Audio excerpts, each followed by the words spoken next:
Hallelujah.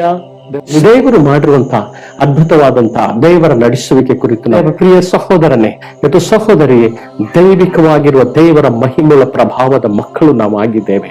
ದೇವರ ಮಕ್ಕಳಾಗಿರುವಂತ ನಮ್ಮ ಗುರುತು ಇವತ್ತು ಯಾವುದಿದೆ?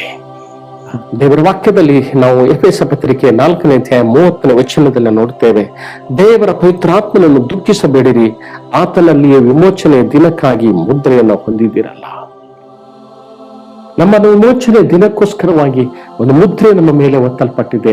ಆ ಮುದ್ರೆ ಸೂಚಕವಾಗಿರುವಂತ ಚಂಚಕಾರವಾಗಿ ಕೊಡಲ್ಪಟ್ಟಂತಹ ಮುದ್ರೆಯೇ ಅದು ಪವಿತ್ರಾತ್ಮನಾಗಿರಲ್ಪಟ್ಟಿದೆ.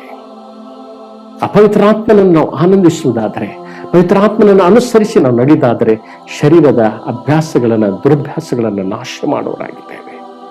ಶರೀರದ ಭಾವಗಳನ್ನು ನಾವು ನಾಶ ಮಾಡುವರಾಗಿದ್ದೇವೆ.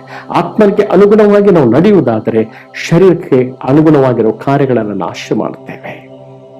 ಅದಕ್ಕೋಸ್ಕರ ಪವಿತ್ರಾತ್ಮನ ಮುದ್ರೆಯ ಗುರುತು ಇವತ್ತು ನಮ್ಮ ಮಧ್ಯದಲ್ಲಿ ಇಡಲ್ಪಟ್ಟಿದೆ. ದೇವರಿಗೆ ಸ್ತೋತ್ರವಾಗಲಿ. ಹಾಗಾಗಿ ಇವತ್ತು ಕರ್ತನ ಸನ್ನಿಧಿಯಲ್ಲಿ ನಾವು ಇರುವಂತವರಾಗಿರೋಣ. ದೇವರ ನಾಮಕ್ಕೆ ಸ್ತೋತ್ರ.